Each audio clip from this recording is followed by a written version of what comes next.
اللہ اکبر۔ اللہ کے محبوب علیہ الصلوۃ والسلام نے ارشاد فرمایا ہے، سیدنا ابو بکر صدیق رضی اللہ تعالیٰ عنہ نے اس کو روایت کیا ہے کہ حضور علیہ الصلوۃ والسلام نے ارشاد فرمایا کہ جو نماز جمعہ سے پہلے غسل کرتا ہے، اللہ رب العزت اس کے غسل کو تمام گناہوں کا کفارہ قبول کر لیتا ہے۔ پھر حضور علیہ الصلوۃ والسلام نے ارشاد فرمایا کہ جب نمازی جمعہ ادا کرنے کے لیے مسجد کی طرف بڑھتا ہے، ہر قدم کے اوپر اللہ 20 سال کی عبادت کا ثواب عطا فرماتا ہے۔ اور جب نمازی جمعہ المبارک کی 2 رکعتیں ادا کر لیتا ہے تو اللہ رب العزت اس کو 200 سال کی عبادت کا ثواب عطا فرماتا ہے۔ تو جمعہ المبارک کی بے پناہ فضیلت احادیث مبارک کے اندر آئی ہے۔ اس لیے حضرت سعید بن مسیب رضی اللہ تعالی عنہ فرماتے ہیں، ان کا یہ قول ہے کہ میرے نزدیک نفلی حج کرنے سے بھی زیادہ جمعہ المبارک کی 2 رکعت نماز پڑھنا ہے۔ یعنی جمعہ المبارک کی جو 2 رکعتیں ہیں وہ نفلی حج سے بھی زیادہ افضل ہیں۔ اس کی وجہ یہ ہے کہ جمعہ المبارک کا دن اللہ کے ہاں بڑا مبارک دن ہے، بہت فضیلت والا دن ہے، بڑے فیض و برکات والا دن ہے۔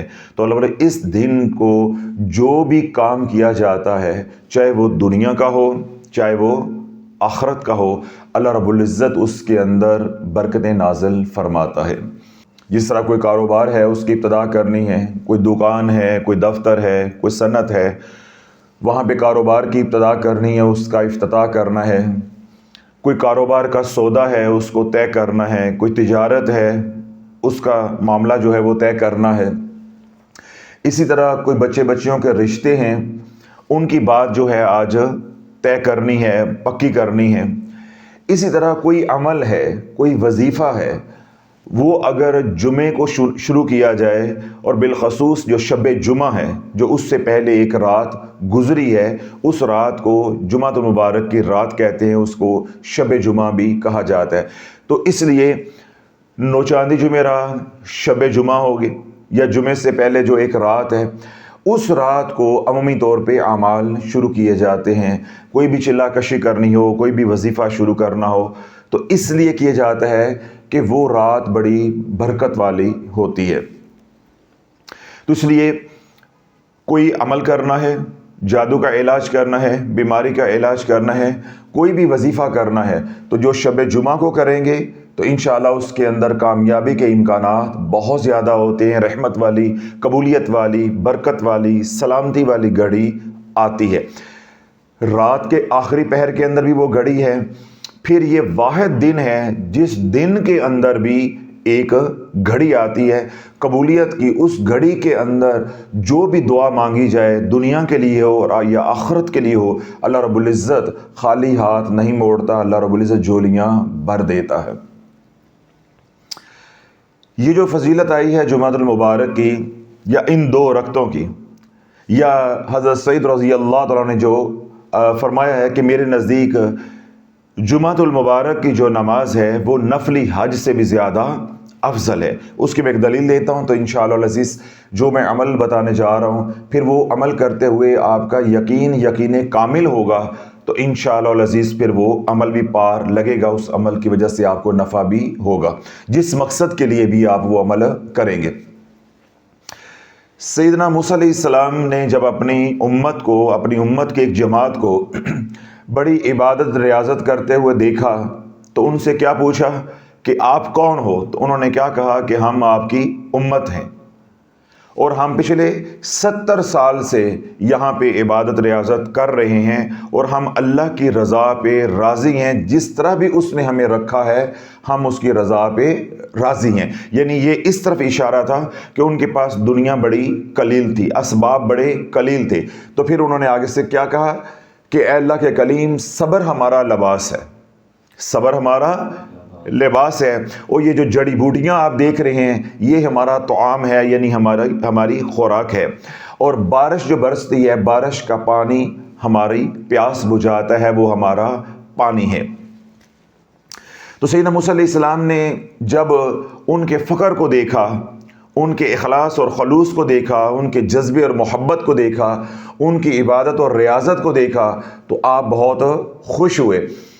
تو جب سیدنا موسیٰ علیہ السلام خوش ہوئے تو میرے رب نے آواز دی کہ میرے کلیم، میرے محبوب علیہ السلام کی امت صرف 2 رکعت نماز ایک دن میں ادا کرے گی۔ ایک دن میں ایسی گھڑی آئے گی، اس گھڑی میں جب یہ 2 رکعتیں پڑھیں گے تو وہ 2 رکعتیں پڑھی ہوئیں تیری امت کی 70 سال کی عبادت سے بھی افضل ہوں گی۔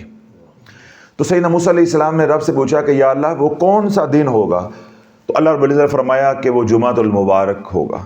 تو جمعۃ المبارک کو میرے محبوب علیہ السلام کے امتی محض 2 رکعت نماز پڑھیں گے تو وہ 2 رکعت نماز پڑھی ہوئی تیرے امتیوں کی 70 سال کی عبادت سے بھی زیادہ افضل ہوگی۔ تو سیدنا موسیٰ علیہ السلام نے رب کی بارگاہ میں عرض کی کہ یا اللہ کاش یہ جمعۃ المبارک ہمیں مل جائے۔ تو رب نے کیا فرمایا کہ یہ جمعۃ المبارک آپ کے لیے نہیں ہے، آپ کی امت کے لیے ہفتے کا دن ہے، اور عیسیٰ علیہ السلام کے لیے اتوار کا دن ہے، اور ابراہیم علیہ السلام کے لیے سوموار کا دن ہے یعنی پیر کا دن ہے، اور سیدنا زکریا علیہ السلام کے لیے منگل کا دن ہے، اور سیدنا یحییٰ علیہ السلام کے لیے بدھ کا دن ہے، اور سیدنا آدم علیہ السلام کے لیے جمعرات کا دن ہے، اور میرے محبوب علیہ السلام کے لیے جمعۃ المبارک کا دن ہے۔ تو اللہ رب العزت نے تمام انبیاء علیہ السلام کو جمعۃ المبارک عطا نہیں کیا، جمعۃ المبارک صرف اس امت کو عطا کیا گیا ہے، اور اس امت کے اوپر 2 رکعت نماز جمعۃ المبارک کی فرض کی گئی ہے۔ تو یہ جو 2 رکعتیں ہیں ان کی کیا شان ہے کہ اگر آپ غسل کر رہے ہیں جمعۃ المبارک کی تیاری کے لیے تو اس غسل کی برکت سے اللہ رب العزت اتنا خوش ہوتا ہے کہ ہمارے گناہوں کا کفارہ قبول کر لیتا ہے، یعنی ہمارے گناہ جڑ جاتے ہیں، ہم اپنے ظاہر کو دھو رہے ہوتے ہیں، اللہ ہمارے باطن کو دھو رہا ہوتا ہے۔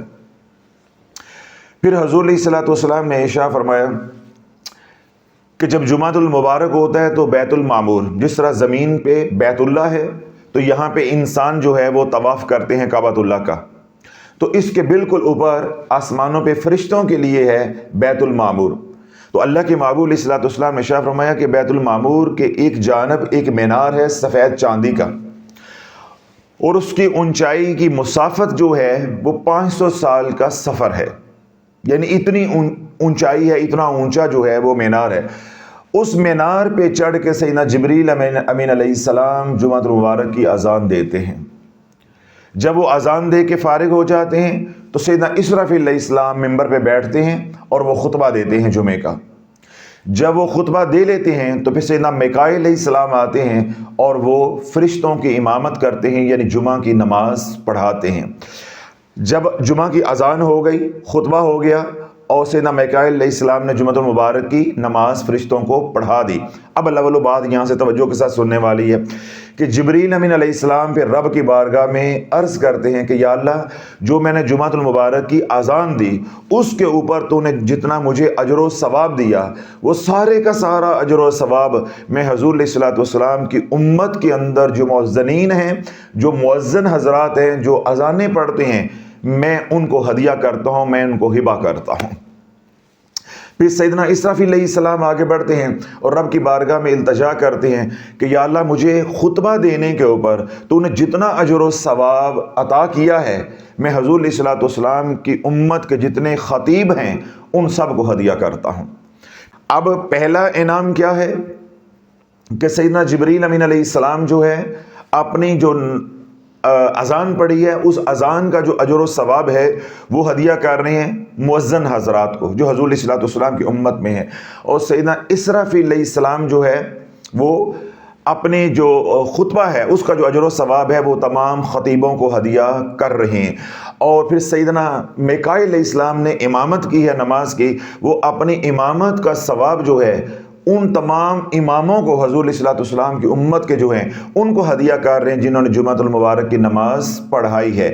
پھر تمام فرشتے جنہوں نے سیدنا میکائیل علیہ السلام کی اقتداء میں جمعۃ المبارک کی نماز پڑھی ہے وہ رب کی بارگاہ میں عرض کرتے ہیں کہ یا اللہ جو تو نے ہمیں اجر و ثواب عطا فرمایا ہے جمعہ کی نماز پڑھنے کے اوپر، ہم یہ ثواب ان امتیوں کو ہدیہ کرتے ہیں حضور علیہ الصلوۃ والسلام کے، جنہوں نے جمعۃ المبارک اپنے مقام پہ رہتے ہوئے ادا کی ہے۔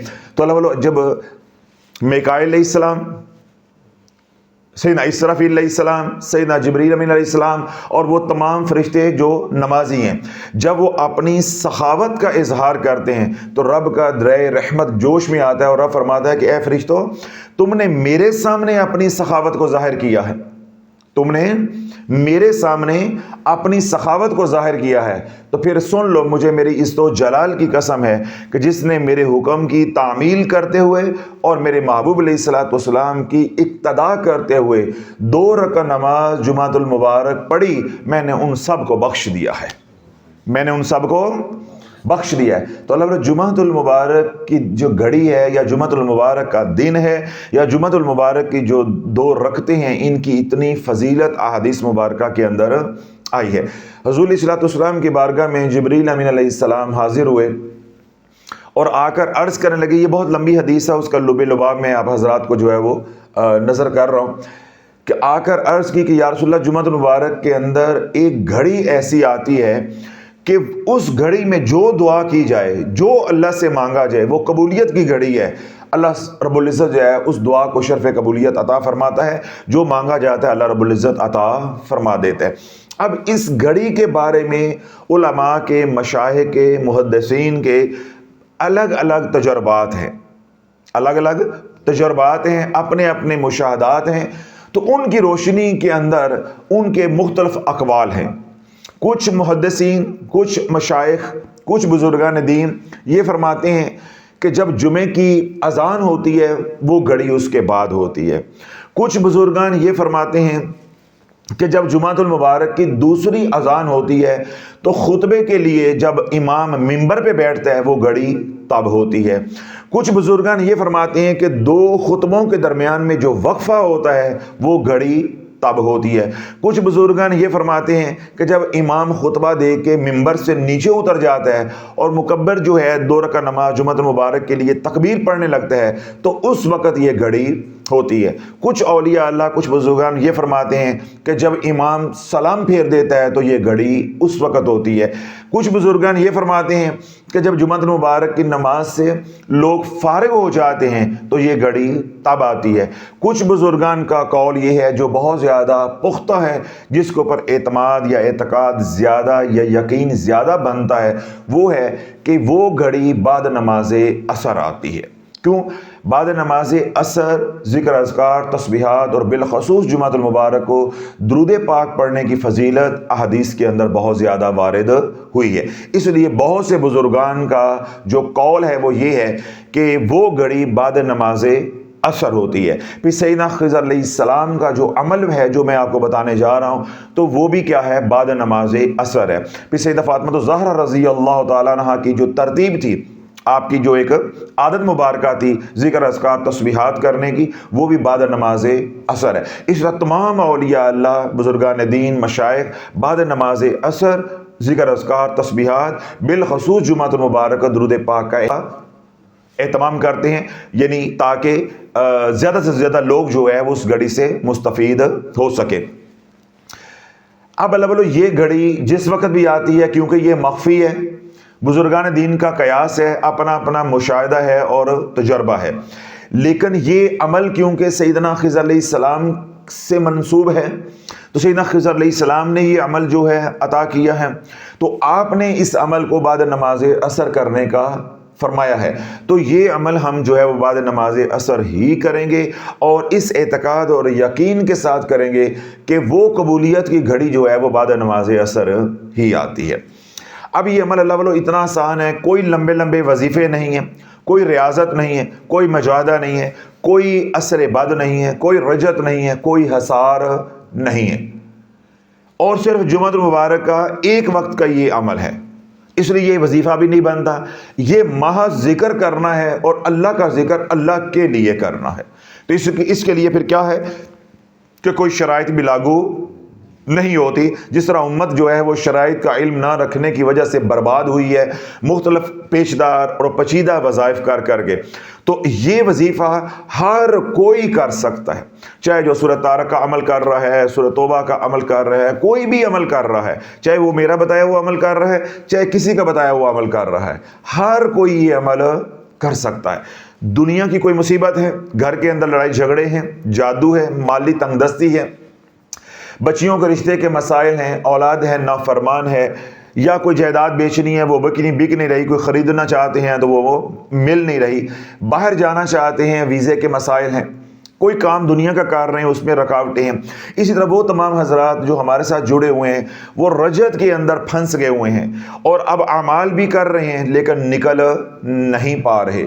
اس لیے وہ تمام حضرات جو روحانیت کے مسافر ہیں، عملیات کی دنیا کے مسافر ہیں، وہ اپنے اس سفر کے اندر اس میدان کے اندر مقام پانا چاہتے ہیں، وہ عمل بھی کر سکتے ہیں. اس طرح وہ تمام حضرات جو طالب مولا ہیں، جو اللہ سے اللہ کو مانگنا چاہتے ہیں، وہ یہ عمل بھی کر سکتے ہیں. تو مختصر یہ کہ اللہ والو دنیا مانگنی ہے تو تب بھی یہ عمل کرو، آخرت مانگنی ہے تب بھی یہ عمل کرو، اللہ کو اللہ سے مانگنا ہے تب بھی یہ عمل کرو، حضور علیہ الصلوۃ والسلام کی غلامی مانگنی ہے تب بھی یہ عمل کرو. اب عمل کیا ہے کہ آپ نے عصر کی نماز پڑھی جمعۃ المبارک کو، جہاں پڑھی مسجد میں پڑھی تو مسجد میں، گھر میں پڑھی تو پھر گھر میں. جس طرح خواتین ہوتی ہیں وہ گھر میں نماز پڑھتی ہیں، مرد حضرات ہیں وہ مسجد میں نماز پڑھتے ہیں.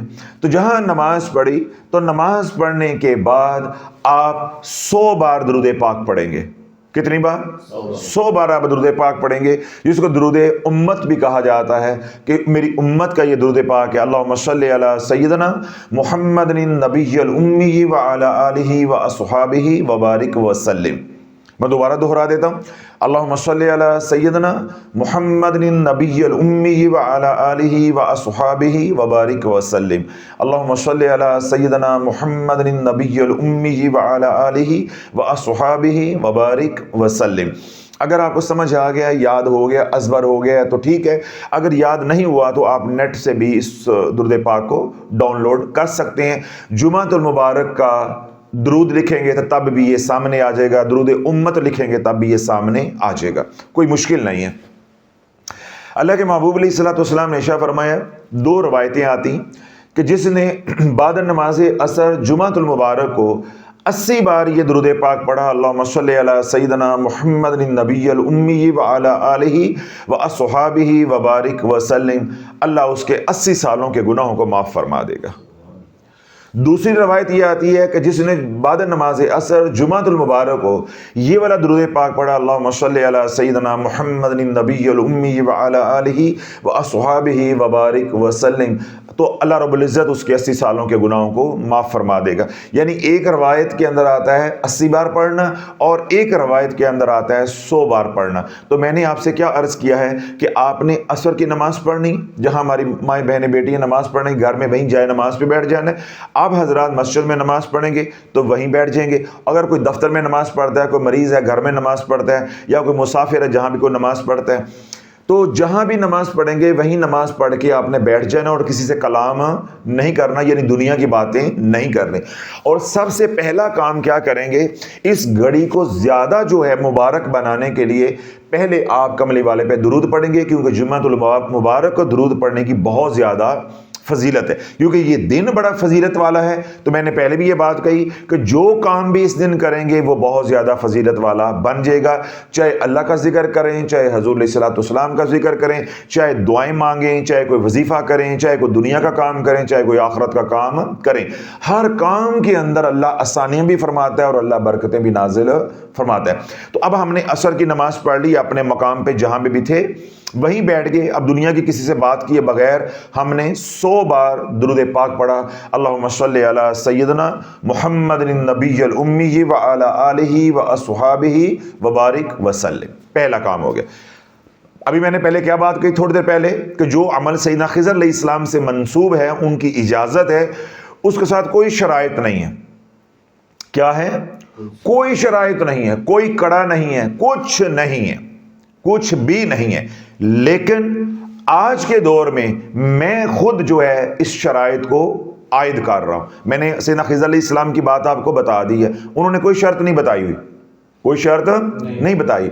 میں عائد کر رہا ہوں, میں عائد کر رہا ہوں. کیوں عائد کر رہا ہوں؟ کہ اللہ بولو جس ماحول کے اندر ہم رہتے ہیں پہلے اس ماحول کو سمجھنا ضروری ہے. ہمارے پیشواؤں نے جو غلطی کی ہے وہ یہی تو کی ہے.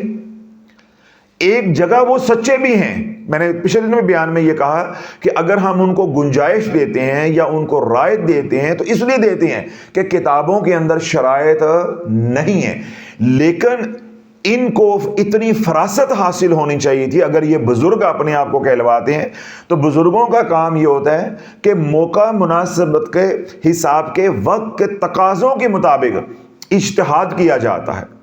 کیا حضور علیہ الصلوۃ والسلام کے عہد مبارک میں یعنی جو ظاہری زمانہ ہے کیا اس میں فقہ تھی؟ کسی کو فقہ کا معلوم بھی نہیں تھا. کسی کو کوئی مسئلہ درپیش ہوتا تھا تو وہ حضور علیہ الصلوۃ والسلام کی بارگاہ میں آ کے سوال کرتے تھے, فوراً جواب عنایت ہو جاتا تھا. کسی کو اصول فقہ کا علم بھی نہیں تھا, لفظ فقہ بھی کسی کو سمجھ نہیں تھا. باقی جو اصطلاحیں بنی ہیں یا شرائط بنی ہیں کسی کو علم تھا.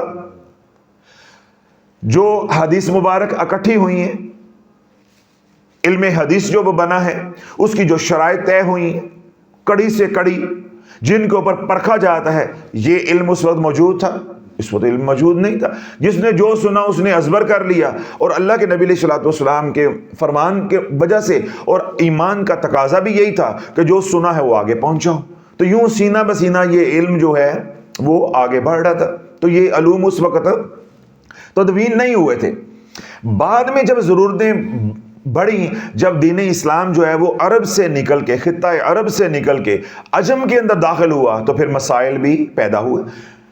کل تک کیا تھا؟ قرآن پڑھا جا رہا ہے, قرآن مجید فرقان حمید کے اوپر اعراب نہیں تھے. جب دین اسلام عرب سے نکل کے عجم میں داخل ہوا, اب عجم جو ہے وہ اپنے ہی انداز سے پڑھ رہے ہیں جس طرح ہم پڑھتے ہیں, تو پھر عرب کی ضرورت پڑی. اب اللہ یہ ساری باتیں آپ کو سمجھ آ رہی ہیں. تو جن کو آپ پیشوا کہتے ہو ان کو کوئی بات سمجھ نہیں آئی کہ ہم امت کو جو وظائف دے رہے ہیں ایسے ہم نے تحقیق کے دروازے بند کیے ہیں, اپنی عقل کے اوپر پردے ہم نے ڈال دیے ہیں اور موٹے موٹے ہم نے تالے لگا دیے کہ نہیں جی یہ عمل فلاں ولی اللہ کی کتاب میں آیا ہے, ان کی فلاں تصنیف میں آیا ہے, انہوں نے تو کوئی شرط نہیں بتائی, تو اب ہم شرطیں کیوں لگا دیں؟ اللہ کے نبی علیہ الصلوۃ والسلام نے جو ہے وہ اعراب تو نہیں لگوائے تھے, ہم نے اعراب کیوں لگوا دیے؟ اللہ کے نبی علیہ الصلوۃ والسلام نے قرآن مجید فرقان حمید جو ہے وہ تدوین تو نہیں کروایا تھا, صحابہ نے پھر کیوں کر دیا؟ صحابہ نے اس کو کتابی شکل جو ہے وہ کیوں دے دی, اس کو اکٹھا کیوں کر دیا؟ اللہ کے نبی علیہ الصلوۃ والسلام نے جو ہے وہ احادیث مبارکہ اپنی زندگی میں اکٹھی نہیں کروائی تھی, ہم نے وہ ساری اکٹھی جو ہے وہ کیوں کر لی؟ ایک علم جو وہ باقاعدہ جو ہے وہ ہم نے بنا دیا. پھر اسی طرح جو فقہ ہے حضور علیہ الصلوۃ والسلام کے زمانے میں تو ایسی کوئی بات نہیں تھی, پھر بعد میں ہم نے یہ سب کچھ کیوں کر لیا؟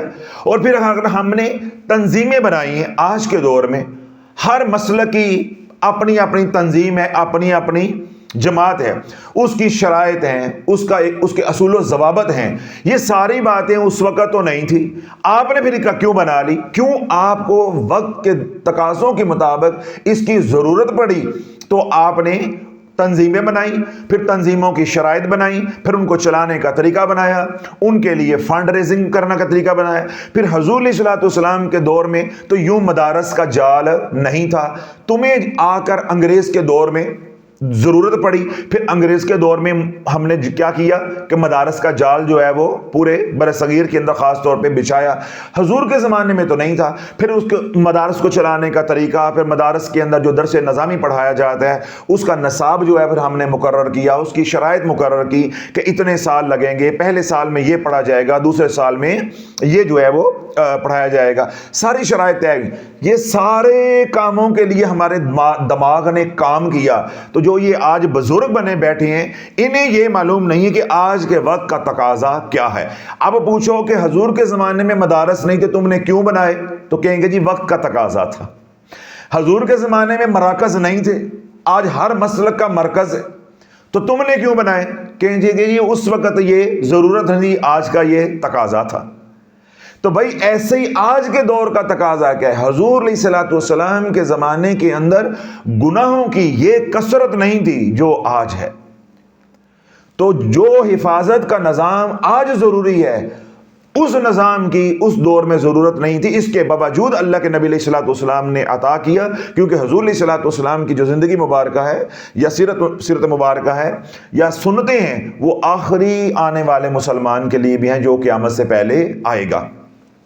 لیکن اس کے اوپر بزرگان نے اتنا زور اس لیے حصار کے اوپر نہیں دیا کہ مبارک دور ہے، تقوی کا دور ہے، بعد میں 500 سال آگے فتوے کے دور 500-600 سال اس میں گزر گئے کہ مسلمان جو ہے وہ دین کے اندر رہا، اس نے حدود کو پامال نہیں کیا۔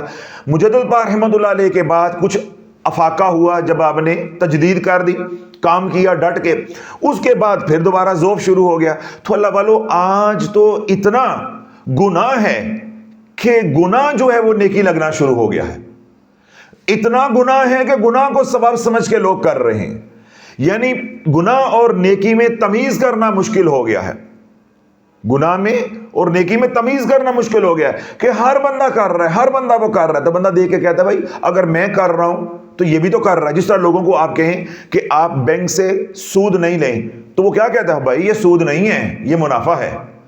اب آپ دیکھیں کہ کر وہ گناہ رہا ہے، اسے یہی معلوم نہیں ہے کہ یہ گناہ ہے، کر گناہ رہا ہے لیکن اسے معلوم نہیں ہے کہ یہ گناہ ہے۔ تو اب کیا ہو گیا کہ اس دور کے اندر علماء کے اوپر یہ ذمہ داری عائد ہو گئی کہ وہ منبر رسول پہ بیٹھ کے سود کے موضوع کے اوپر بیانات کریں کہ وقت کا تقاضا ہے۔ کل تک ہماری زندگی کے اندر ہوش کے اندر کوئی وبا نہیں آئی، تو جب کرونا کی وبا آئی تو علماء نے کیا کیا، کتابوں کو کھنگالا، جہاں جہاں سے وہ احادیث مبارک ملی جو وبا سے متعلقہ تھی ان کو بیان کیا۔ تو اب آپ علماء سے جا کے پوچھیں، ان کا گریبان پکڑیں کہ پہلے والوں نے تو یہ احادیثیں بیان نہیں کی، آپ کیوں کر رہے ہو؟ تو علماء کیا جواب دیں گے کہ وقت کا تقاضا ہے، وقت کا تقاضا ہے۔ یہی شافعی روتا ہے کہ تم نے صرف نظر و نیاز لی ہے، اپنے جو جیبیں ہیں وہ بھری ہے، اپنے بینک اکاؤنٹ جو وہ بھرے ہیں، امت کو بھنور میں اتار دیا ہے، تمہیں وقت کا تقاضا معلوم نہیں تھا کہ اس وقت امت جو ہے وہ گناہوں میں اتر چکی ہے، گناہوں میں الجھ چکی ہے، گناہوں سے لتھڑی ہوئی ہے۔ تو اللہ یہ ساری بات کی وضاحت میں نے اس لیے دوبارہ آج کی ہے کہ جب میں نے یہ فکرہ بولا ہے کہ اس عمل کے ساتھ شرط حصار کی عائد نہیں ہے، میں لگا رہا ہوں، تو میں اس لیے لگا رہا ہوں جس گھر میں بیٹھ کے یہ عمل کرو گے، آپ نے گناہوں سے توبہ کر لی ہے، اس ماحول نے تو توبہ نہیں کی۔ جس مسجد میں بیٹھ کے یہ عمل کرو گے، آپ نے تو گناہوں سے توبہ کر لی ہے، اس ماحول نے تو توبہ نہیں کی۔ آپ کسی کے گھر گئے ہو، مہمان ہو، آپ نے یہ عمل سن لیا ہے، آج آپ مسافر ہیں، آپ کہتے ہیں چلو جمعہ آ گئے، میں چھٹی نہ کروں، یہ عمل میں وہیں ان کے پاس ہی کر لوں، تو اب آپ نے تو توبہ کر لی ہے، اس گھر والوں نے تو توبہ، اس ماحول نے تو توبہ نہیں کی ہے۔ آپ عمل کر رہی ہیں اپنی دکان پہ بیٹھ کے، آپ نے توبہ کر لی ہے، تو کیا دکانداروں نے یا بازار نے توبہ کر لی ہے؟ آپ یہ عمل کر رہے ہیں اپنی فیکٹری میں، آج آپ کی چھٹی نہیں تھی، آپ کی چھٹی اتوار کی تھی، تو آپ نے جمعہ پڑھا، عصر کی نماز فیکٹری میں پڑھی اور اس کے بعد عمل کر لیا، آپ نے توبہ کر لی ہے، تو فیکٹری کے اندر جو 1000 بندہ کام کر رہا ہے اس نے توبہ تو نہیں کی۔ تو اب ہم نے یہ عمل کرنا ہے انتہائی گندے اور آلودہ ماحول کے اندر بیٹھ کے، شیطانیت سے بھرپور ماحول کے اندر، اسرار سے بھرپور ماحول کے اندر بیٹھ کے ہم نے یہ عمل کرنا ہے، تو پھر ہمیں حفاظت کا نظام اتنا ہی زیادہ متحرک کرنا پڑے گا۔ اللہ والو کل اتنی بات تھی جو ہمارے پیشواؤں کو سمجھ نہیں آئی، اور میرے حضور کی امت کو زندہ انہوں نے قبروں میں اتار دیا، نہ بیچارے وہ اب مرتے ہیں، نہ مردوں میں ہیں، نہ زندوں میں رہ گئے،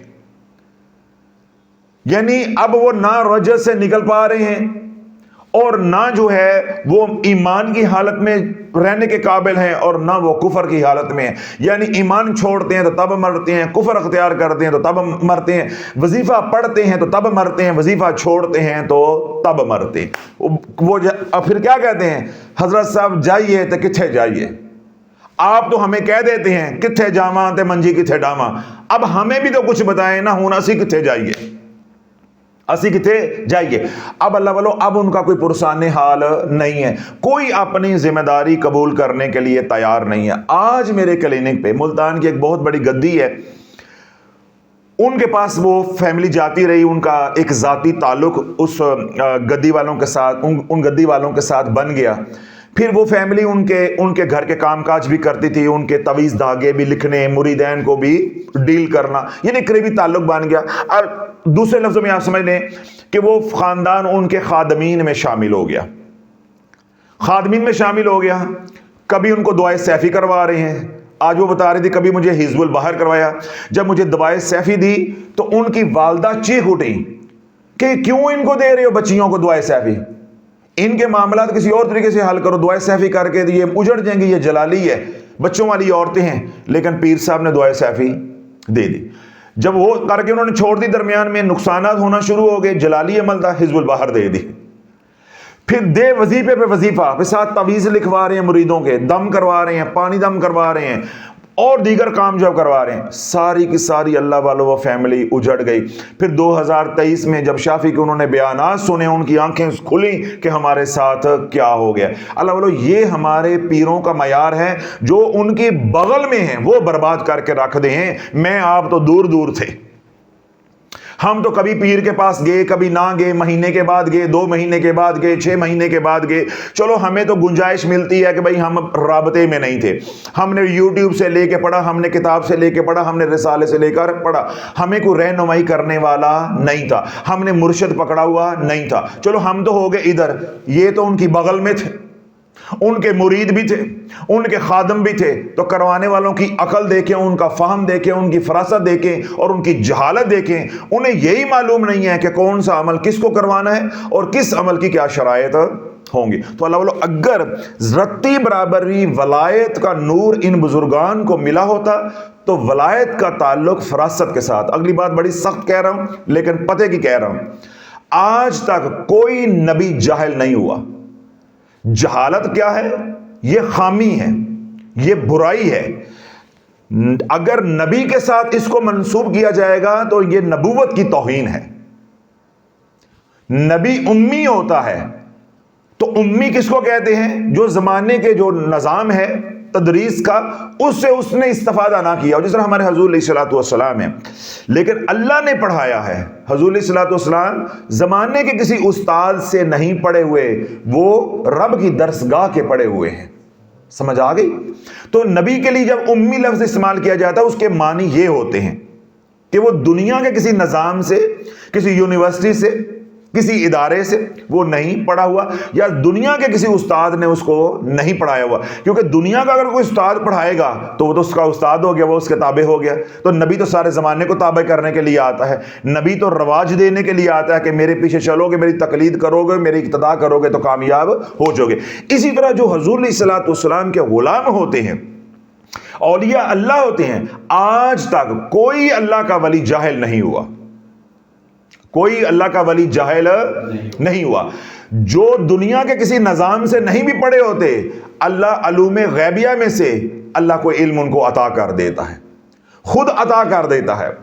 اور یا پھر یہ ہوتا ہے وہ دنیا کے نظام سے پڑھے ہوتے ہیں، یعنی درس نظامی کیا ہوتا ہے، یا خود وہ تعلیم یافتہ ہوتے ہیں، انہوں نے کتابوں سے استفادہ کیا ہوتا ہے۔ تو عرض کرنے کا میرا مقصد یہ ہے کہ جہالت نبی کی طرف منسوب ہوئی تو نبی کی نبوت کی یہ توہین ہے، نبی کی ذات کی بھی یہ توہین ہے۔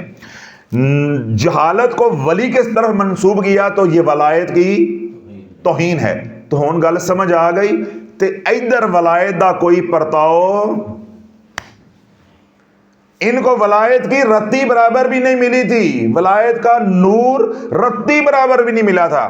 اگر یہ واقعی حقیقت میں قطب ہوتے، ابدال ہوتے، غوث ہوتے، قیوم زماں ہوتے، جو انہوں نے دعوے کیے ہوئے ہیں، حقیقت میں ہوتے، ان کے پاس نور فراست ہوتا۔ ان کے پاس کیا ہوتا؟ نور فراست ہوتا۔ انہیں معلوم ہوتا اس وقت حضور کی امت کی نبض کیا کہہ رہی ہے، اس وقت حالات کا تقاضا کیا ہے، انہیں معلوم ہوتا۔ یہ لکیر کے فقیر کیا ہیں؟ کل جہالت کی فیکٹریاں، پنڈن، یہ پچھلے 50 60 70 سالوں میں جتنے بھی آئے ہیں۔ جو اولیاء اللہ تھے وہ رہے پس پردہ، تو جو بظاہر دنیا کو لے کے چلتے رہے، ان کے پلے کا شے نہیں تھی۔ جس طرح آج فی زمانہ جو سوشل میڈیا پہ آپ کو ملتا ہے، ایک ریڑی والے سے لے کے میں کیا کہتا ہوں بار بار حرم والے بابے تک ہر بندہ جو ہے وہ وظیفے دے رہا ہے، موٹیویشنل سپیکر، لونڈے لپاڑے یوٹیوبر، ہر بندہ کیا لگ رہا ہے وظیفے دے رہا ہے، وظیفے دے رہا ہے۔ تو بنے کیا پھر رہے ہیں؟ ولی اللہ بنے کیا پھر رہے ہیں؟ استاد علماء۔ اور ان کی فراست میں نے کھول کے آپ کے سامنے رکھ دیا، انہیں یہی معلوم نہیں ہے کہ اس وقت تقاضا کیا ہے۔ اللہ بولو ریڑی والا ہے، جاگتے رہیے گا، ایک ریڑی والا ہے، اسے بھی پتا ہے کہ میرا سودا کہاں بکنا ہے، اسے بھی معلوم ہے میں کہاں ریڑی کھڑی کروں گا تو گاہک مجھے ملے گا۔ اب ریڑی پہ سودا لگا کے آپ دیہات میں چلے جائیں تو وہ بکے گا، ویرانے میں کھڑی کر دے تو بکے گا۔ اسے بھی پتا ہے کہ کون سا رش والا بازار ہے۔ اور آج میں نے فروٹ جو مہنگا لگایا ہے یہ غریب علاقے میں بکنے والا نہیں ہے، میں نے سیب لگایا ہوا ہے، میں پوش علاقے میں ریڑی کھڑی کروں گا تو بکے گا، یہ غریب علاقے میں سیب نہیں بکنا۔ وہ بیچارے روٹی نہیں کھا سکتے، سیب کہاں سے کھائیں گے؟ اب شام تک وہ سیب کی ریڑی لے کے غریب علاقے میں کھڑا رہے، جھگیوں میں کھڑا رہے، اور شام کو اللہ سے گلہ کرے کہ میرا بکا نہیں ہے، تو گلہ بنتا ہے؟ اللہ بولو بے نہیں۔ آج اگر یہ تمہارے بزرگ کہتے ہیں وہ جی اسی تے پلے واسطے کیتا ہے، جس طرح مائیاں کہندیاں نے اسی تے انہاں دے پلے واسطے پڑے آئے، تو بھائی عقل بھی تو اللہ نے کو دی تھی نا۔ ریڑی والے کو عقل ہے کہ میرا سودا کہاں بکے گا، تمہیں نہ پتا چلا کہ ہمارا سودا کہاں بکے گا تو تم نے ریوڑیوں کی طرح، مونگ پھلی کی طرح امت میں یہ بانٹا، اور امت کو جو ہے وہ زندہ درگو کر دیا، اب وہ نہ زندوں میں ہے نہ مردوں میں۔ تو اللہ یہ ساری باتیں میں نے دوبارہ آج دہرائی ہیں اس لیے کہ میں شرط عائد کر رہا ہوں، تو میں اس کی وجہ بیان کر رہا ہوں۔ میں کیوں کر رہا ہوں کہ ہم نے یہ عمل کرنا ہے، عمل جمالی ہے، کوئی اثر بعد نہیں ہے، کوئی رجت نہیں ہے، نہ یہ وظیفہ ہے، لیکن ہم نے کرنا کس کے اندر ہے؟ آلودہ ماحول کے اندر۔ جس طرح میں نے بار بار کہا کہ میں نے توبہ کر لی ہے، میرے ساتھ جڑے ہوئے نظام نے توبہ تو نہیں کی نا، آپ نے گھر میں کرنا ہے، آپ کو میری بات سمجھ آ گئی ہے، آپ نے گناہوں سے توبہ کر لی ہے، جس ماحول کے اندر رہتے اس ماحول نے توبہ تو نہیں کی، اس طرح دفتر کا ماحول ہے، مسجد کا ماحول ہے، خانقاہ کا ماحول ہے، تو ہم نے ماحول کو سامنے رکھنا ہے، ماحول کے تقاضے کو دیکھنا ہے، جیسے ریڑی والا ماحول کو دیکھتا ہے کہ میرا سودا کہاں بکے گا، ایسے ہی ہم نے ماحول کو دیکھنا ہے کہ جو میں کام کر رہا ہوں کیا اس ماحول کے اندر کیا جا سکتا ہے، اس ماحول میں کیا جا سکتا ہے۔ اب یہی عمل جو ہے حضور علیہ الصلوۃ والسلام کی صحبت میں بیٹھ کے کریں، مسجد نبوی میں کریں، کوئی حصار کی ضرورت نہیں پڑے گی۔ اب یہی عمل بیت اللہ شریف کے سامنے بیٹھ کے کریں، آپ کو حصار کی ضرورت نہیں پڑے گی۔ اس طرح کوئی مسجد اس کا ماحول اچھا ہے، وہاں غیبت اس طرح کی نہیں ہے، سیاست نہیں ہے، آپ وہاں بیٹھ کے کریں، حصار کی ضرورت نہیں پڑے گی۔ لیکن حضور علیہ الصلوۃ والسلام نے کیا تلقین فرمایا ہے کہ ہر نماز کے بعد آخری 3 کل پڑھنا، یہ تلقین کی ہے، وہ 3 کل کا حصار ہے، وہ حصار کرنا سنت ہے۔ اب آپ عمل جو ہے، جو میں نے سارا بیان کیا ہے، اس کو میں ترتیب دے دیتا ہوں، اس ترتیب سے آپ سن لیں، اس طریقے سے آپ نے کرنا ہے۔ ہم عصر کی نماز پڑھیں گے اپنے مقام پہ، مائیں بہنیں بیٹیاں وہ گھر میں پڑھیں گی، مرد حضرات مسجد میں پڑھیں، فیکٹری میں پڑھیں، دفتر میں پڑھیں، دکان پہ پڑھیں، بازار میں پڑھیں، جہاں کہیں بھی کوئی نماز پڑھتا ہے، جہاں نماز پڑھیں گے، نماز پڑھنے کے بعد کسی سے کلام کیے بغیر 100 مرتبہ آپ درود پاک پڑھیں گے، اللہم صلی علی سیدنا محمد النبی الامی وعلی آلہ واصحابہ وبارک وسلم۔ کتنی بار ہو گیا؟ 100 بار۔ ایک کام ہو گیا۔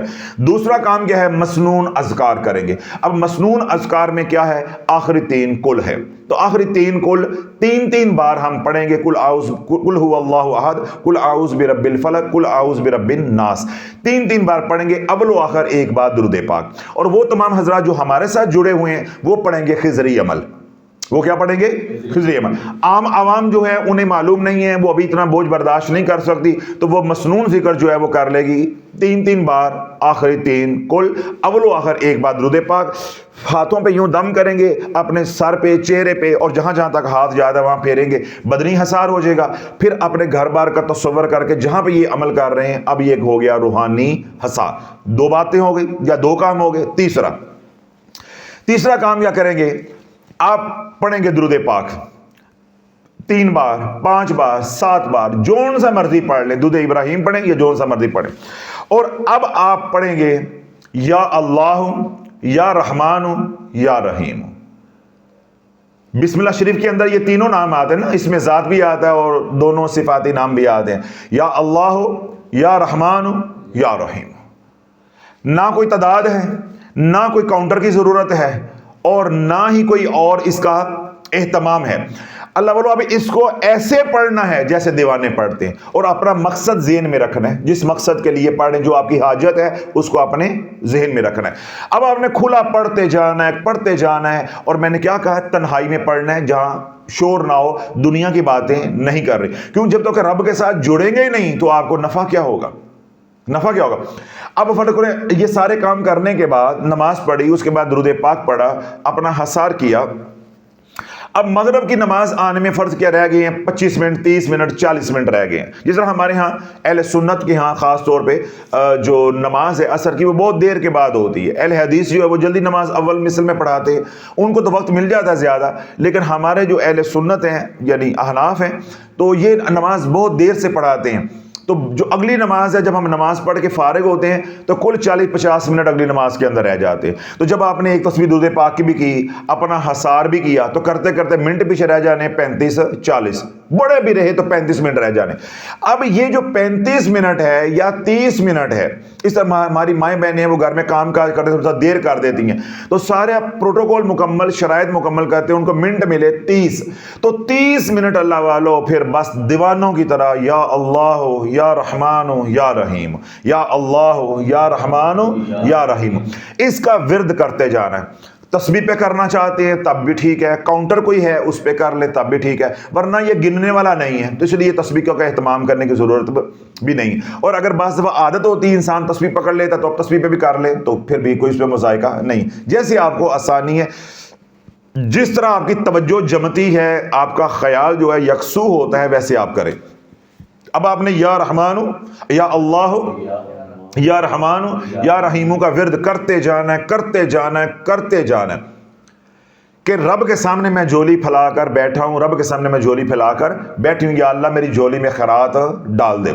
اب سیدنا خضر علیہ السلام کیا فرماتے ہیں کہ جب تو یہ یا اللہ یا رحمان یا رحیم کا ورد جو ہے بعد نماز عصر کرتا رہے، جو ہی تیرے کانوں میں مغرب کی اذان ٹکرائے، اللہ اکبر، یعنی پہلی اذان آئے، اس کے الفاظ آپ کے کانوں کو سنائی دیں، ٹکرائیں، اللہ اکبر، فوراً سجدے میں چلے جانا ہے۔ کیا کرنا ہے؟ سجدے میں چلے جانا ہے۔ پھر سجدے میں جا کے اللہ سے جو مانگنا ہے وہ مانگ لو، بس اللہ سے اللہ کو مانگنا ہے تو اللہ سے اللہ کو مانگ لو، اللہ سے قرب مانگنا ہے تو قرب مانگ لو، اللہ سے معرفت مانگنی ہے تو معرفت مانگ لو، اللہ سے حضور علیہ الصلوۃ والسلام کی محبت اور غلامی مانگنی ہے تو وہ مانگ لو، اللہ سے دنیا کے معاملات الجھے ہوئے ہیں، بیٹیوں کے رشتے مانگنے ہیں تو وہ مانگ لو۔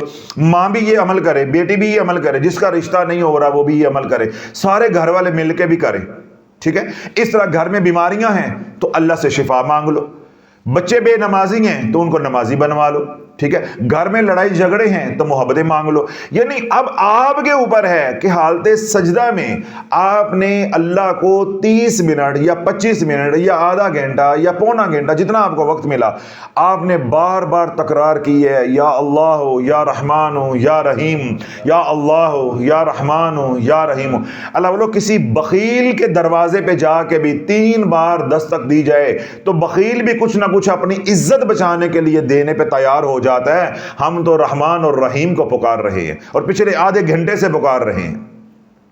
تو اس لیے حسن بصری رحمۃ اللہ فرماتے ہیں کہ رحمت کے دروازے پہ دستک دیتے رہو۔ کیا کرتے رہو؟ رحمت کے دروازے پہ دستک دیتے رہو، کبھی تو کھلے گا۔ تو جب آپ نے یہ بات فرمائی تو آپ کی مجلس کے اندر ایک بڑھیا بیٹھی تھی، وہ ایک دم چونکی، کہنے لگی حسن بصری کیا بول رہے ہو، کیا بول رہے ہو؟ کیا رحمت کا دروازہ کبھی بند بھی ہوتا ہے؟ تو حسن بصری رحمت اللہ علیہ ممبر پہ بیٹھے تھے، آپ غش کھا کے گر پڑے۔ تو آپ نے فرمایا کہ میں اللہ کا بتاتا ہوں، یا توجہ رکھیے گا، میں کیا کرتا ہوں؟ حسن بصری کیا فرما رہے؟ میں اللہ کا بتاتا ہوں، یہ اللہ کو جانتی ہے، میں اللہ کا بتاتا ہوں، یہ اللہ کو جانتی ہے۔ بات تو حقیقت میں یہ ہے کہ رحمت کا دروازہ تو کبھی بند ہی نہیں ہوا، رحمت تو ہر پل برس رہی ہے، لینے والوں نے منہ موڑا ہوا ہے، لینے والوں نے منہ موڑا ہوا ہے۔ تو اللہ والو اس وقت سے ڈرو جب رحمت کا دروازہ تیرے میرے پہ بند ہو جائے گا، اور وہ بند کب ہونا ہے؟ جب وقت نجات شروع ہونا ہے، پھر اعمال کرنے کا دروازہ بند ہو جائے گا، پھر رحمت کا کوئی اور نظام ہے وہ کھل جائے گا۔ کیوں؟ رحمت کا کوئی اور نظام رہے گا تو ہم ایمان پہ مریں گے، قبر میں سکھی رہیں گے، حشر میں انشاءاللہ پھر کرم ہوگا۔ رحمت کی ایک اور شکل چلے گی، لیکن رحمت جو اعمال کرنے کی توفیق دیتی ہے اس کا دروازہ بند ہو جائے گا۔ حضرت بہلول دانا بازار کے اندر کھڑے ہیں چوراہے میں، اور لوگوں کو بلا رہے ہیں کہ بات سنو، بات سنو، ادھر آؤ، ادھر آؤ۔ اب لوگوں کو بلاتے ہیں اور اللہ رسول کی بات سناتے ہیں اور منت ترلا کرتے ہیں کہ اللہ سے صلح کر لو، اللہ کی طرف لوٹ آؤ۔ کوئی کہتا ہے مجھے کام ہے، کوئی کہتا ہے میں بیمار ہوں، کوئی کہتا ہے میں مسافر ہوں، کوئی کہتا ہے جی انشاءاللہ، کوئی کہتا ہے جی ماشاءاللہ، کوئی کہتا ہے دعا کریں، کوئی کہتا ہے جی کل آئیں گے، کوئی کہتا ہے جی پرسوں آئیں گے۔ ادھر سے جو ہے وہ ہارون رشید آئے، انہوں نے آگے پوچھا کہ کیا کر رہے ہو؟ تو ولی کامل نے مجذوب نے کہا کہ میں بندوں کی اللہ سے صلح کروا رہا ہوں، بندوں کی اللہ سے صلح کروا رہا ہوں۔ وہ سن کے چلے گئے۔ شام کو جب واپس آئے تو بہلول دانا جو ہے وہ چوراہے میں اکیلے کھڑے ہیں۔ تو ہارون رشید نے پوچھا ہاں بھائی کیا بنا، کتنے لوگوں نے صلح کی ہے اللہ سے؟ تو عرض کی کسی ایک نے بھی اللہ سے صلح نہیں کی، کسی کے پاس وقت ہی نہیں ہے اللہ سے صلح کرنے کے لیے، وقت ہی نہیں ہے۔ جس کو بلاتا ہوں کہ اللہ سے صلح کر لو، اللہ کی طرف لوٹ آئے، وہ کہتا کل آؤں گا، پرسوں آؤں گا، ابھی آؤں گا، ابھی بیمار ہوں، تھوڑی دیر بعد آؤں گا، کوئی کہتا ہے انشاءاللہ، کوئی کہتا ہے ماشاءاللہ، کوئی کہتا ہے جی میرے لیے دعا کرو۔ یعنی ہر کوئی اپنی کنی بچا کے نکل رہا ہے۔ صبح سے کھڑا ہوں، شام ہو گئی ہے، کسی نے بھی صلح نہیں کی۔ وہی بہلول دانا جو ہے قبرستان میں ہے، کیا ہے؟ قبرستان میں مردوں سے باتیں کر رہے ہیں، مردوں سے باتیں کر رہے ہیں۔ ہارون رشید آئے، کیا کر رہے ہو؟ مردوں کی اللہ سے صلح کروا رہا ہوں، مردوں کی اللہ سے صلح کروا رہا ہوں۔ ہاں پھر کتنوں نے کی ہے؟ تب مجذوب نے فرمایا کہ ہر مردہ اللہ سے آج صلح کرنے کے لیے تیار ہے، مگر آج اللہ صلح کرنے کے لیے تیار نہیں ہے۔ کل اللہ صلح کرنے کے لیے تیار تھا، بندے صلح کر کے راضی نہیں تھے۔ آج بندے یعنی مردے جو ہیں یہ رب سے صلح کر کے راضی ہیں، مگر رب آج صلح کر کے ان سے راضی نہیں ہے۔ تو اللہ والو جب تک یہ وقت نہیں آ جاتا، رحمت کا دروازہ اعمال کرنے کے لیے کھلا ہے۔ تو جب آپ یا رحمان یا رحیم یا اللہ یا رحمان یا رحیم یا اللہ یا رحمان یا رحیم یا اللہ یا رحمان یا رحیم کا ورد کرتے رہو گے، دروازے پہ دستک دیتے رہو گے، رحمت چھم چھم برستی رہے گی۔ جو ہی مغرب کی اذان آئے، اللہ اکبر آپ کے کانوں سے ٹکرائے، سجدے میں چلے جانا ہے، پھر اللہ سے اللہ کو مانگ لو، اللہ کا قرب مانگ لو، اللہ کی معرفت مانگ لو، حضور کی غلامی مانگ لو، یا دنیا کے مسائل جن میں آپ پھنسے ہوئے ہیں، گھرے ہوئے ہیں، ان سے خلاصی مانگ لو۔ اور وہ تمام حضرات جو رجت کے اندر پھنسے ہوئے ہیں، غلط وظائف کر بیٹھے ہیں، تویز دھاگا کر بیٹھے ہیں، یا کسی کا برا کر بیٹھے ہیں، اب وہ گناہوں سے معافی بھی مانگ لیں اور اپنی دنیا بھی بنوا لیں۔ تو اللہ والو یہ عمل صرف ایک دن کا ہے، اور وہ ہے بعد نماز جمعہ۔ ایک جمعہ یہ عمل کرو، انشاءاللہ یقین کامل کے ساتھ کرو گے تو پہلے جمعے کو انشاءاللہ خیرات مل جائے گی۔ دوسرے جمعے کرو، تیسرے جمعے کرو، چوتھے جمعے کرو، پانچویں جمعے کرو، ساتویں جمعے کرو۔ 7 جمعوں کا یہ عمل ہے، یعنی پونے 2 مہینے کا یہ عمل ہے۔ بات سمجھ آ گئی؟ کسی مصیبت، کسی حاجت کے لیے آپ کرنا چاہتے ہیں تو آپ اس عمل کو کر سکتے ہیں۔ ساتھ جس طرح میں کہتا ہوں کہ جو اللہ نے توفیق دی ہوئی ہے، حسب توفیق جو ہے وہ خیرات بھی کرتے رہے۔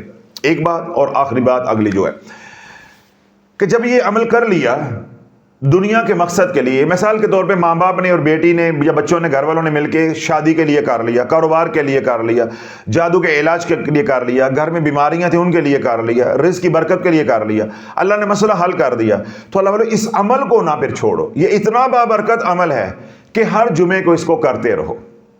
عرض میں یہ کرنا چاہتا ہوں، اگر اللہ ایک بار یہ عمل کرنے کی توفیق دے دے، پھر اس عمل کو نہ چھوڑو، ہر جمعے اس عمل کو کرتے رہو، اپنے گھر والوں کو، اہل و عیال کو بھی تیار کرو، تاکہ جمعے والے دن جو ہے، جو بعد نماز جمعہ سارے گھر والے بیٹھ کے کملی والے پہ درود پڑھیں، درود کی محفل ہو، اور اس کے بعد جو ہے یہ عمل کریں، یا اللہ یا رحمان یا رحیم۔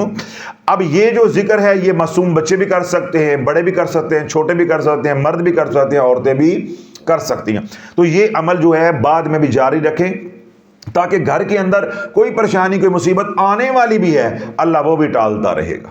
اللہ وہ بھی ٹالتا رہے گا۔ اب یہاں پہ ایک بات آخری جو آئے گی بڑی اہم، کہ جن خواتین کے جو ہے وہ ایام چل رہے ہوتے ہیں، یہ ناپاکی کی حالت ہے، تو کیا وہ یہ خواتین عمل کر سکتی ہیں؟ ہاں، وہ خواتین عمل کر سکتی ہیں، یہ عمل کر سکتی ہیں کہ جب نماز کا وقت ہو جائے، ٹھیک ہے، انہوں نے نماز تو پڑھنی نہیں ہے، وہ کیا کریں گی؟ درود پاک پڑھیں گی، اس کے بعد کیا کریں گی؟ ورد شروع کر دیں گی، اپنا حصار کریں گی اور ورد شروع کر دیں گی، یا اللہ یا رحمان یا رحیم۔ اب ذرا انہوں نے نماز نہیں پڑھنی، تو اب یہ عمل ہے، اس میں سجدہ شامل ہے، تو سجدہ جو ہے وہ حالت پاکی کے علاوہ ہو نہیں سکتا، اس کے لیے پاکی کیا ہے؟ طہارت شرط ہے، عورت کیا ہے؟ ناپاک ہے۔ تو وہ جو دعا کرنی ہے، وہ دعا ویسے محض ایسے کر لیں گے، وہ سجدے میں جا کے دعا نہیں کریں گے، اس لیے چھٹی نہیں ہے۔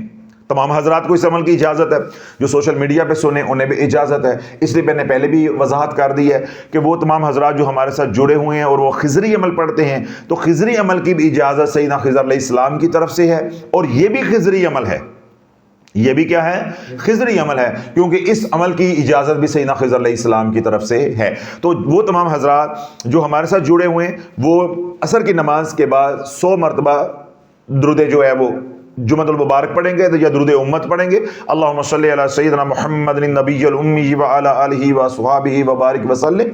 اس کے بعد اس کے بعد خضری عمل پڑھ کے اپنا حصار کریں گے، اور اس کے بعد اپنا عمل شروع کریں گے، یا اللہ یا رحمان یا رحیم کا، اور جب اذان آ جائے گی مغرب کی، سجدے میں جا کے جو اپنی حاجت ہے وہ اللہ سے مانگ لیں گے۔ یہ تو ہو گیا جو ہمارے متعلقین ہیں۔ جو آج پہلی بار یہاں آئے ہیں، جنہیں خضری عمل معلوم نہیں ہے، اگر تو وہ خضری عمل ہی پڑھنا چاہتے ہیں تو ہمارا جو آفیشیل چینل ہے آرزو، اس پہ جائیں، چھوٹا سا بیان ہے، وہ آپ سن لیں کہ خضری عمل میں کیا کیا پڑھنا ہوتا ہے۔ تو دونوں اعمال جب سیدنا خضر علیہ السلام کے بتلائے ہوئے یا اجازت والے کریں گے تو ان کا نور ہی اپنا ہوگا۔ ہم کیا کہتے ہیں کہ پیچھے بزرگوں کی توجہ ہونی چاہیے، تو جب اللہ والو یہ دونوں اعمال کرو گے تو پیچھے سیدنا خضر علیہ السلام کی توجہ ہوگی۔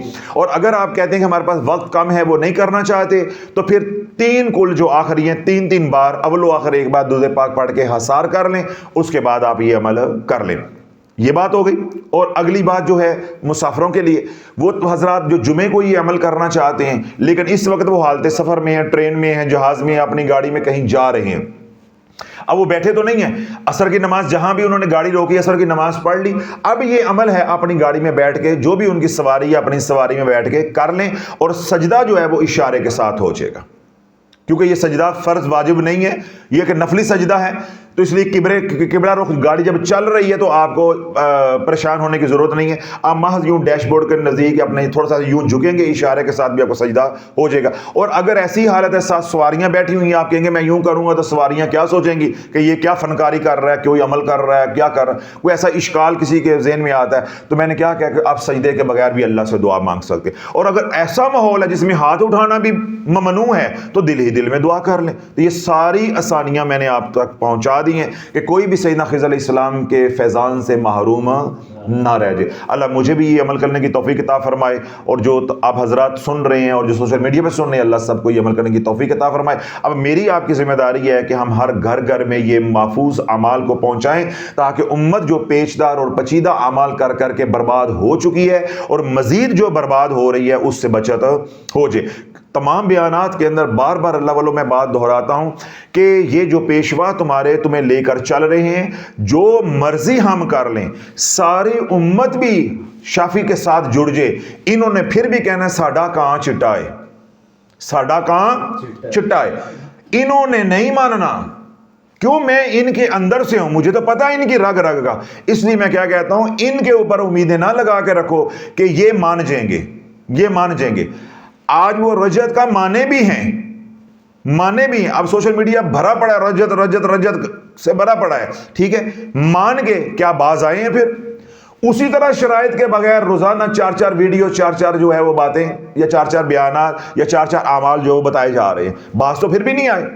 اگر تم نے مانا نہیں تھا چلو پھر تو بات ٹھیک تھی، اب تم نے مان بھی لیا تو باز پھر بھی نہیں آئے، پھر بھی شرائط کے بغیر امت کو اعمال بتائے جا رہے ہیں، نشاندہی نہیں کرتے کہ ان کی کیا شرائط ہیں کیا نہیں ہے، کرو گے تو کیا نفع ہوگا اور کیا نقصان ہوگا۔ اب اللہ آج کا عمل اتنا سا تھا، پہلے جمعے کی فضیلت بیان کی ہے مختصر کر کے، پھر عمل بتایا ہے، پھر شرائط بتائی ہیں، پھر ساری رائتیں جو ہم ان کس کے اندر دے سکتے تھے وہ ساری بتائیں گے۔ اب یہ میں نے پورا نظام جو ہے 40-45 منٹ کے اندر آپ کے سامنے رکھا ہے۔ بات کتنی تھی؟ صرف 5 منٹ کی، اس لیے کہ کوئی ہمارے پاس نہیں بھی آ سکتا تو یہ ایک بار یہ سن لے تو اس کو سن کے کرتا رہے، انشاءاللہ اس کو قیامت تک نفع ہی نفع ہوگا۔ کیوں؟